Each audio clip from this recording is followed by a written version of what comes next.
that. But it was they were out to get him from the beginning. They really had nothing on him to do it. This January 6th thing was concocted and a false flag event created by the FBI to try to get people to look like what it wasn't.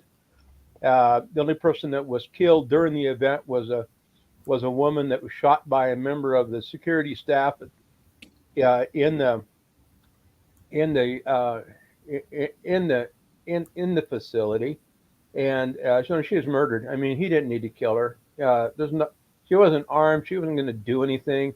They killed her. It's cold blooded. So the only crime that was committed was by the security staff at the house. So it's amazing to see. Now there are a lot of people being tried and convicted of sedition and all this other stuff, but I think they're mostly set up by the FBI and their cohorts. Hey, Could Dan, it is this ever any? happen? No, Hey, Dan, is this anything new? Because I think that we study the civil rights struggle, we study some of I the know. struggles, even of the labor people back in like I believe that was the 20s and the 30s and stuff. Some of these government agents, whether it was the FBI or the CIA or a number of other ones, have been involved in disrupting very Yes, legitimate yes. protests and things But along those lines. there's a difference here. The difference is this was a sitting president where the FBI was openly seditious and trying to counter the executive. It was an open fight against the executive branch of the United States government. Okay, not to get into conspiracy Illegal. theories and things of that nature, but if we want to go on the Democratic side, there are some that would argue that this is not the first time that this has happened. There are some that would argue that there were attacks against Kennedy, who was definitely one Oh of yeah, the. no. CIA was clearly involved in his murder, and they were involved in setting it up. Everybody knows that. It's been documented. Actually, there was a trial in Louisiana that determined that, right? Uh, and so we know that that was a problem. And so this isn't the first time the CIA or the spooks have been involved in trying to disrupt the executive against the Constitution of the United States. These people don't care about the Constitution. They only care Dan, about maintaining power and control. Dan, should not these employees be subject to some criminal charges, whether it's What you treason would or something? so I mean, people at the highest level, including the Democrats who lied openly in Congress during some of these meetings. When I'm thinking about Bug-eyed, I don't know what he's Schiff, right? Lying his ass off in front of the public. We knew they were lies. He knew they were lies, and yet it's not actionable because he's immune, right? And so these Democrats who set up this false narrative, trying to come up with anything possible to disrupt the executive. I'm sorry, who's immune, Dan? I'm sorry. Hey, Why is anyone hey, immune? hey, Schiff was immune Dan because and he Lee, I've got a quick question for y'all because apparently the FBI has put out I'm going to go back a to new Dan. case today that I'd love to hear y'all stories about. It was one of the stories I was going to get to and all of that. But the federal law enforcement officials warned yesterday of an explosion of, and I quote, sex tortion cases targeting teenagers and young boys, saying the online schemes have been linked to at least 12 suicides this year. Officials issued a public safety alert urging parents and children to remain vigilant online ahead of the holiday break when many children spend more time at home and online and could be vulnerable to people contacting them asking for sexually explicit photos and threatening to release the images unless a ransom is paid. In a news release, the FBI and the Justice Department said a large portion of the sextortion cases are coming out of course, countries out of Africa, as I'm seeing this story, and all along the lines. I think that they were talking about both Nigeria and the Ivory Coast, and I'm sure that I can find some other information as well. But is this a deflection, or is this something that we need to be yeah, concerned about? Because a the lot of FBI that is putting out an concern, right? this. But it's a deflection. I mean, it's to take anything to take our minds and eyes off of what's really important.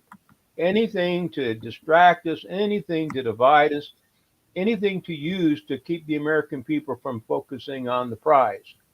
That's what these guys are all about. That's what they've always been about.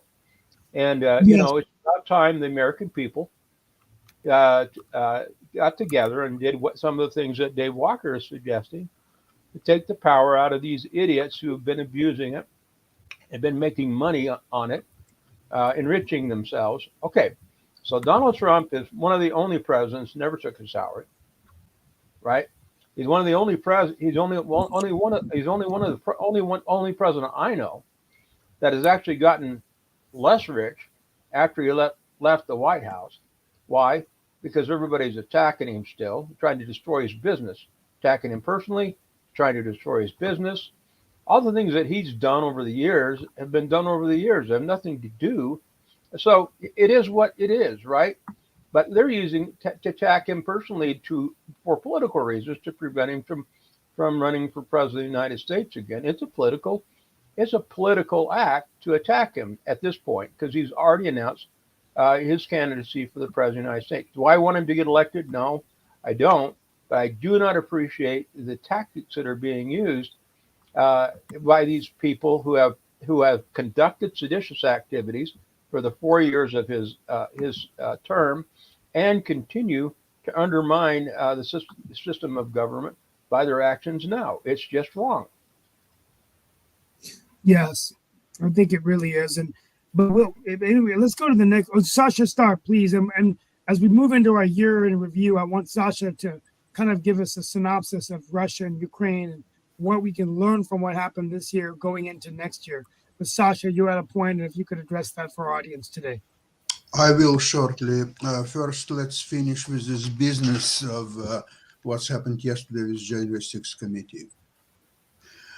I don't think that American people deserved to be treated as infantile idiots. So let's pretend that it's never happened. Let's pretend that somebody else, FBI or somebody else, painted it so it would look real, and in fact, it's not real or so. No, we can't allow that on a show like World Edition, where people not only from US and Canada, but around the world watching us. What's happened yesterday is that it's a final hearing of January 6th committee, and conclusion to which they came, and that conclusion is based on Trump's own words, and all his advisors and lawyers and everybody, all of them are Republicans. So there is no such thing as, he was helpless, he couldn't defend himself, that's not real proceedings or so on. No, the proceedings were real. Real people, he's from his own circle. The Cipollone, who was his lawyer in this proceedings where he was indicted and found impeachment proceedings. So all these people, they had no reason to lie or to go a big time against Trump or so on, because they were in his orbit for several years and they were his inner circle. Even his relatives, his daughter, his wife were urging him to step up and say, please go home and let's stop this. And he never did that. Okay, so now the most important finding of this January 6th committee, and while it's worth it, whatever time they spend on it, what you propose, they spend time to discuss the debt of United States. We wish. You have no business to discuss debt of United States because it's there and it will grow and there is no escape from it. So don't waste time to discuss the debt of the United States. It's hopeless. Okay, that's why you don't spend time on hopeless matter, but you spend time on worse matters. How to prevent something what's happened on January 6th from happening. Sasha? Hold on. Allow me, please. First of all, they found is that it's not a foot soldiers who just happened to be in Washington and just happened to go to Capitol building or so. No. It was just a small part, the last, but nevertheless small part of a huge series of events well planned and instigated by Trump, nobody else but Trump. And I'm saying third time, Donald Trump, who masterminded with the help of his lawyers like Eastman, like others. This is Russian disinformation. So he masterminded that, and that was found, in fact, by testimonies from his own Republican people involved with him for so many years. Okay, Sasha? So this is a series of events. It's not just January 6th. It's a series of well-planned events. Now, I'm done for now. Okay, 1 second, Dan. Sasha, what you're saying, I'm gonna say everything you said is true. It's very serious. So when can we expect the indictment of Donald Trump? Those are very serious charges. Okay, If now I was the DOJ, I would bring charges. Okay, first of all, it's not really charges because the January 6th can recommend charges to be laid by. Why would not the DOJ take those recommendations? It's recommendations. Now, whether the Department of Justice will go along with that or not, I think For the good of the Republic, why not? Merrick Garland. Send a message. Okay, he is very mindful of keeping his job. And the safest way to keep his job is refer it to somebody, and that somebody will work on it for the next 3.5 years. And we can have this. Yes, that's what happened. Hey, Sasha and Lee, hold on a second. I got a question that's somewhat related to what Lee's saying and everything, which is, at what point is the age going to be a factor as well? Because actually there was another news story that came out recently, and there's actually two stories, one that involves America, one that involves the world. But there was recently a 97-year-old woman who worked as the secretary at a Nazi concentration camp, and she was convicted by a German court Tuesday of being an accessory to the murder of more than 10,000 people. And I know that there was a similar kind of case with the people that were involved in Emmett Till's case that are not exactly spring chickens either. So is there a age limit that we need to be thinking about prosecuting these folks or not? If the man can run for a president of the United States in next year and a half or so he is a good candidate for answering for his deeds, what he's done, if he's charged. But there are so many proceedings already without even that referrals against Trump that, there was a study which showed Trump his life expectancy and all charges what are laid against him. And, the last lawyer that he engaged, he had to pay $3 million retainer because of his story of not paying lawyers. So now lawyers are becoming a little bit smarter and demand a huge retainer before being engaged. So where it all leads to the fact that Trump, by the time that he's done and leaving this world, he will be absolutely penniless. There will be nothing. He's not going to be convicted, by the way. Why not? He's not going to be convicted. Well, because there are loopholes. How come that Congress issued subpoena, not even to Trump? Forget about Trump. What about this little Mark Meadows? Oh, he's not even responding to that. So as long as that mechanism exists where Congress is helpless to bring witnesses to let the DOJ bring the case. Hey, it's a different issue. Issue. Congress has to have some power. We're going to get off this issue and everything. I know there's other things that Steve wants to get to. Some kind of power to bring people to testify. If they don't have that power, they can just leave their jobs, going home, and just celebrate Christmas. Doing these investigations. It's DOJ.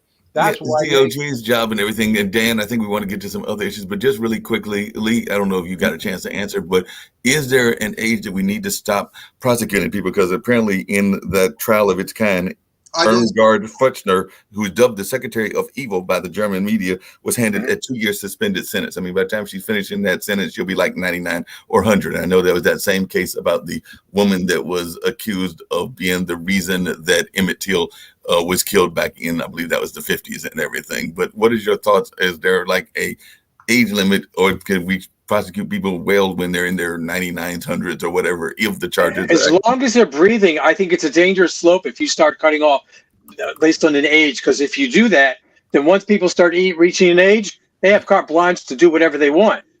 And they're going to be the one driving the car, robbing the bank, downloading whatever child porn, whatever. Oh, it wasn't me. It was grandpa. He's the one that did it. Yeah, but I guess the question I'm asking is, what if you committed that crime, whatever those crimes that you just listed, when you were in your 20s or 30s, and they don't find out? That's a statute of limitations. That's something else. Certain crimes have statute of limitations. Certain crimes don't. But that has nothing to do with the person's age. Nor should it. Crime you are discussing, of course. Exactly, as Tasha was saying. Okay, if it's a parking ticket, maybe it's not such a serious violation. But if it's murder or rape or fill in the blank or treason, if there's no statute of limitations, what's the difference if they're 95 or 25? Yeah, and in that case, it was the massacre of many people that was taking place in Germany. So I can see why the German courts would have gone after this woman. And apparently she fled in a taxi, even though the crimes happened when she was like a teenager. I think she was like 18 or 19 or 20 at that particular time. But yes, I can see where now that they've got the evidence, they can go after her and all in those likes and everything. It's not like these people had, went to confession and they're sorry for what they did and they publicly apologized for it when they had opportunities. Well, guys, it was denial. And Steve, I know I'm going to toss another issue back to you because actually Sasha alluded to it and everything. But apparently the U.S. Congress has voted to advance. Boy, these numbers are high and everything because I don't even know what that kind of money looks like. 1.66 trillion government funding bill. So they're going to advance the money, I guess, to these different organizations and everything that are out there. But that's a lot of money to be advancing. So y'all are in the economic lanes. So what's your thoughts? Mark, is this a budget or is this a temporary spending gap that they're trying to fill? It's to keep the government running so it doesn't shut down. For how long? Yeah, the government would shut down for, I don't know. So let it shut down. If they can't do their job and pass a budget every year, I mean, Chris went off on this the other day. They can't do their job. Why are we doing these temporary things? Either give them, the budget or don't. But do your homework. Don't do these, Band-Aid things. The government shuts down, you'll get. When you say shut down, what do you mean? 3% of the government shuts down? Social Security gets paid. Military.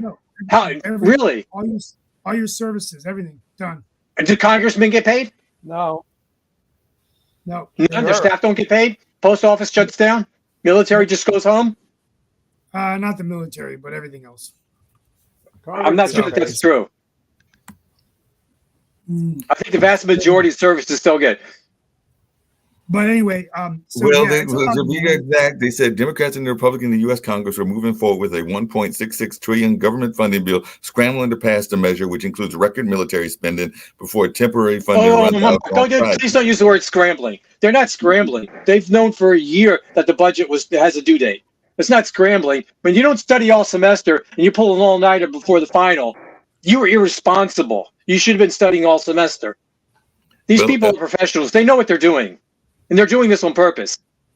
And they have some very interesting things because apparently it includes other measures agreed on by negotiators from both parties, including a ban on the use of TikTok on government-owned devices and clarifications of Congress's role in certifying elections, an attempt to avoid a repeat of that violence we were talking about earlier on January 6th. So they're saying that it could be a partial government shutdown beginning Saturday just before Christmas and possibly lead into a month-long standoff after Republicans take control of the House on January 6th. No, so also, how big is this bill? How many pages? Do you have any idea? Do congressmen have does each congressman who's voting on it have enough time to read and understand every page of the bill? No, they have. Well, if the answer is going to be no, then there's no way anyone should be signing this. I mean, it's got everything from nutrition programs to housing assistance to home energy costs, college affordability, and a number of other things. I'm sorry, Chris isn't here. Can you put it up on the screen so we can see it? Is it available to the public? It should be, should it not?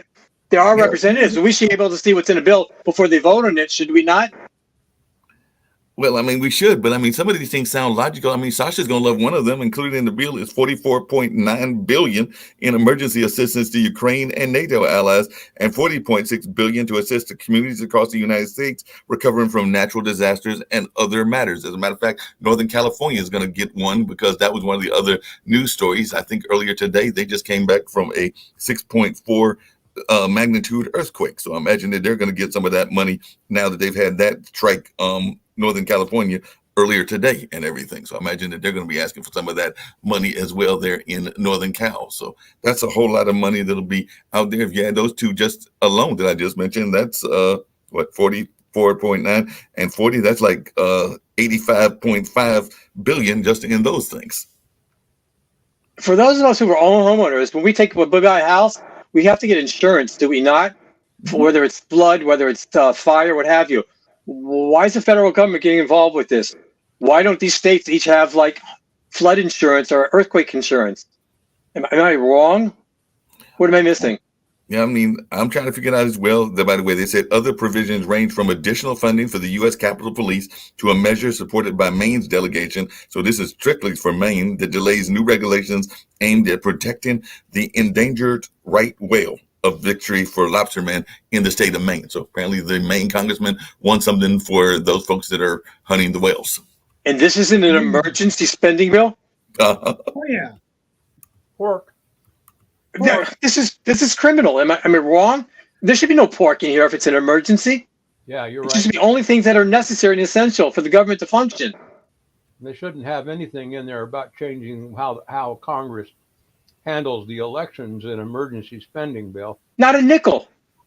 Right. I mean, some of the Dreamers are going to be not that happy because apparently the measures left out include legislation that would have provided citizenship to Dreamer immigrants. I'm sorry, Mark, how long has the Dreamers been an issue? When was it started? What president? What president started the Dreamers concept? I'm trying to remember. Was that under Obama or was that even before Obama? I had to go back and do some research to remember. It's been over a decade, right? Yep.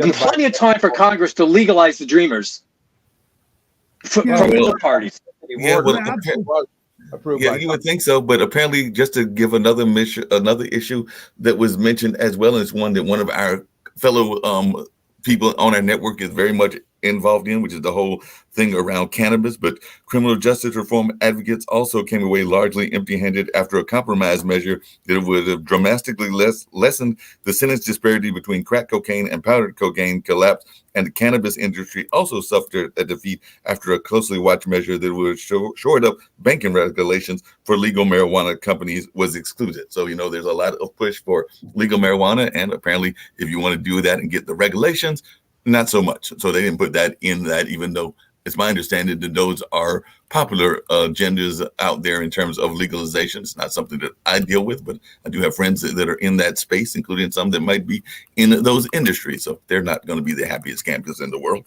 It's like Kamala Harris prosecuting people for smoking pot. On the other hand, admitting that she smokes pot.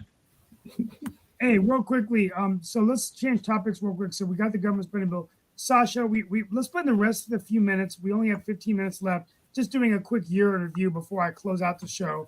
It's the last, but before we're going to start with Ukraine and Russia, the war in Ukraine. Sasha, what have we learned this year, and where are we going in the 2023? I mean, that was one of the big events in 2022 was the war in Ukraine. Well, what we learned about this affair. Probably different people learn different things. What I've learned myself is that Russia has always been an enemy of Western civilization. And any country which is in its orbit, specifically Ukraine, which was trying and still is trying to move into Western sphere of way of life, including membership of European Union, NATO, and other organizations, it was ruthlessly stopped from doing so by Russia. And now it's once, if and when it would conquer Ukraine, it would move against other Eastern European states, such as Moldova, Baltic republics, Poland, and then the list goes on. The next would be Germany, of course. So to stop Russia right now, when it's bleeding now from this affair with Ukraine, including the military, including financial status, including technology, just any aspect of modern life. They are wounded now. And it's time to hit them and get rid of the world. The three generations were living under the threat of nuclear annihilation. And right now, there's a great chance to stop this madness once and for all. And Ukraine doesn't need much to finish its job. It needs four, maybe 500 tanks, 200 um, fighters, like F-16 maybe. That's about it. They have Yeah. they have most of it to do it. So I understand that Biden is playing very carefully his card, maybe too carefully, because the way I understand, the Land Lease was approved by Senate and Congress back in May of this year. So it's now 7 months since Land Lease was approved, and the fact that it hasn't been used even once, um, that you see, when we are talking about Senate and Congress, we're talking about representatives of people of the United States, right? So Biden, in a way, ignores the wishes of people of the United States, and he's not using that. What he's sending is just a bare minimum for Ukraine just to hold its own, but not allow it to defeat actually Russia. And Hey, it would Sasha. lead to change of the regime and many other things. Yes, Mark. Hey, Sasha, there has been some news today coming out of Belarus where apparently Putin has gone over there and said that they don't have to have any plans to absorb that nation or anything. We know that this has been a brutal way that he attacked Ukraine and everything. Should the folks in Belarus be listening to this, or should they be worried that they will be looking to absorb that particular part of what was formerly the Soviet Empire and all along those lines? And I was just wondering, your thought is one that has lived in that space, because that was a meeting that recently took place. I believe it was like either today or yesterday. But I just wondered how much faith the people in Belarus put in these words from Mr. Putin. People of Belarus are oppressed by their own ruler, Mr. Lukashenko. So they don't need yet another one, whether Mr. Putin or whoever it might be. And the reason he went there is he wants to get Belarus, Lukashenko, of course, committed to participate in the next phase of war, which will happen probably early next year. So not only that they want to use the territory of Belarus to inflict further damage on Ukraine, but they want direct participation, because right now Russia is one in all world who is fighting this war. They don't have any friendly countries or anything, except maybe Iran, who sent its drones, but I don't want to talk much about Iran. Yeah. I don't Hey, yeah, I hear you. And Sasha, while the world is definitely, most of the world, there might be some exceptions, supporting Ukraine and what they're doing, there are other parts of the world that are dealing with other crises and everything. And some people would say that we're in the middle of a world recession. As I was looking through some of the news stories, I saw that Britain strikes have hit the NHS, the postal services, the rail, and other energy services. And even there in Germany, they're facing such an energy crisis that Germans are actually stocking up on candles. Mark, I understand you're going into different topic, and if it's the case, I appreciate it. But don't put Ukrainian crisis with many other things, what happened in Africa, what's happened in Asia, what's happened in Latin America, and elsewhere. Please don't put that in one basket. It's a distinctly different by means, by scale, by just any other measurement. So I would just leave Ukraine alone. And if you want to talk about something else, please do so.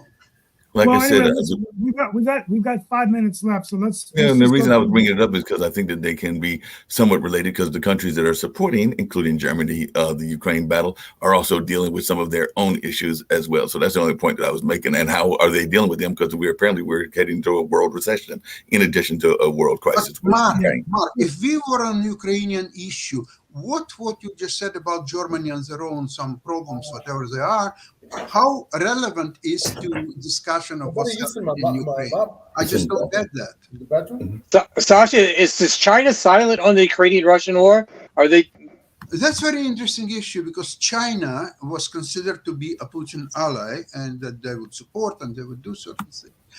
You know, they're very pragmatic. Beside buying cheap Russian oil with a huge discounts, they actually refused even to meet Mr. Putin. He wanted to meet Chairman Xi. He wanted to meet him. It was refused. Same is with India, with Prime Minister Modi. Same thing. India refused to meet Mr. Putin because you see, the problem is when you meet Mr. Putin, you are barraged with the lies of cosmic proportions, and not everyone can expose himself listening to all these lies. No, and speaking of China, apparently they have, one of the other topics we've talked about all year long, and ever since Pod TV has been around, has been COVID. And apparently China has battled the COVID-19 surge, and they apparently abruptly ended their zero COVID policy, and apparently they're not prepared for the resurgence of infection. So I don't know if anybody's got any thoughts about this, because apparently folks are saying that they botched their reopening because they had that zero COVID policy, and apparently that's not working all that well, and now they're trying to deal with it. Well, I think it's it's this COVID thing is not going to go away. It's going to be around with us, and people are going to continue to get infected. We don't know whether they're going to develop a vaccine. What I find interesting is if you look at India, I was at an event by a woman named Pramila Modi. Her name is Priyam Modi, and M-O-D-Y, not M-O-D-I, the prime minister. And she was the advisor to the prime minister of India that vaccinated 1.5 billion people in less than a year, and also enabled over 50 nations in the world to be vaccinated. Unbelievable, right? So India got it right. And what's amazing is the technology they were able to use. We don't even have the United States. India, you say India got it right, and Israel also got it right. They were one of the first, but they only got it right if this vaccine is safe. If we were not being lied to, there are people who are starting to question how, in terms of, first we were told to stop transmission, it would stop you from dying, and then we were told there's no long-term negative side effects. There are things that are coming out now that are making me question how safe this is. And if billions of people have gotten an unsafe vaccine or unsafe shot, I would be very concerned. But let me finish with this. I want to go ahead and just start with my kind of like David Letterman top 12 of what. Yeah, and I want to hear your top 12. I just have one other quick question for Dan, and then I'm going to turn it over to you, Steve. But Dan, one of the other things that I was going to bring up in the news was a historical item and everything that I found quite interesting. But apparently they're going to actually dig up the remains of Jesus's midwife's tomb, and Israeli archaeologists are very excited about excavating that particular tomb, and who knows what they're going to find, but it's one that is a person that is definitely very religious and biblical. What are your thoughts around this? Because that was one of the other news stories that came out today, was that they're getting ready to excavate Jesus' midwife tomb, and who knows what they're going to find from many years ago, and all in that space. But as a religious person, I was just wondering your thoughts about this latest development, if you have any. Jesus's midwife. What's a midwife? The midwife would be the one that helps with the birth of the child. So they would have been there when Mary was giving birth. No, I don't think they were there when Mary gave birth, because I think they were alone in a stable. So that would tend to make me believe that this isn't Jesus's midwife, because there wouldn't have been a midwife. There would be no assistance for the childbirth?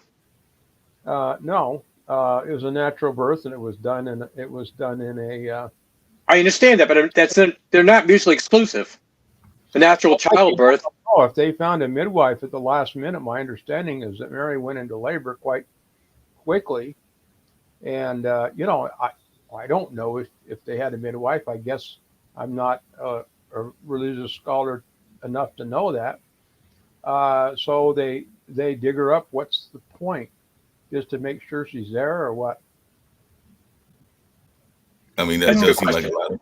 That seems like a lot of money that Israel Well, might be wasting to it's about investigate. But part of it is, I guess, to find new evidence. I mean, there's still people that are looking for the lost scrolls and other parts, because there are parts even within the Bible that are not fully fleshed out and all in that space. So maybe they're going to hope to find some of the things that are missing historically from the Bible and from religious papers and everything. But yeah, Well, ancient tombs. what I recommend is reading the Book of Mormon, because that book is about the Savior's visitation to the people in America after his resurrection. And so obviously he had to have a resurrection for him to have been in America, and his teachings there. Many of those uh, are more clear than what they are in the New Testament. So I recommend that for anybody that has any interest in or concern about the divinity of Jesus Christ, because the Book of Mormon makes that very clear that folks, he is. we are going to have to move to the close. I appreciate this. Yeah, move to It's the the close last and show. everything. And It's the last go show of ahead. the year, so I'm going to take the liberty of closing out for a little bit longer than usual. I want to first of all thank each of my colleagues on the show. It's been an honor of a lifetime to host an international TV show, which I never thought I would ever be able to do. It was on my bucket list, and we're continuing to grow. This is a major developing into a major news network, and I want to thank Sasha Starr for his wonderful work, Dan Worthington, Lee Newton Rhodes, Mark Lee, and we are in the new year going to make it a habit of bringing in more guests. So I've already reached out to some congressmen, some senators, some legislators as we go into different issues and prepare for the midterm elections.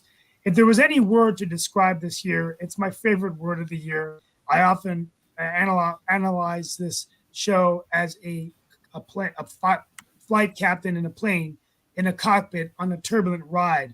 But it's been a turbulent year. It began with the war in Ukraine in February of 2022. And we pray for the people of Ukraine as they are dying and suffering and being tortured and murdered and terrible atrocities. We want to thank Sasha Starr for having to talk about these issues. It's so difficult for him as someone who is from Ukraine. We saw the American Rescue Plan pass, $1.3 infrastructure plan.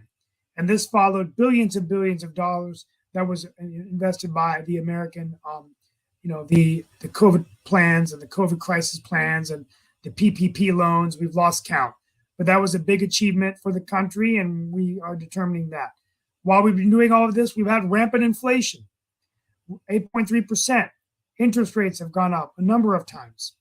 We've had gas prices stabilize, but still continue to rise, and over the world going crazy gangbusters.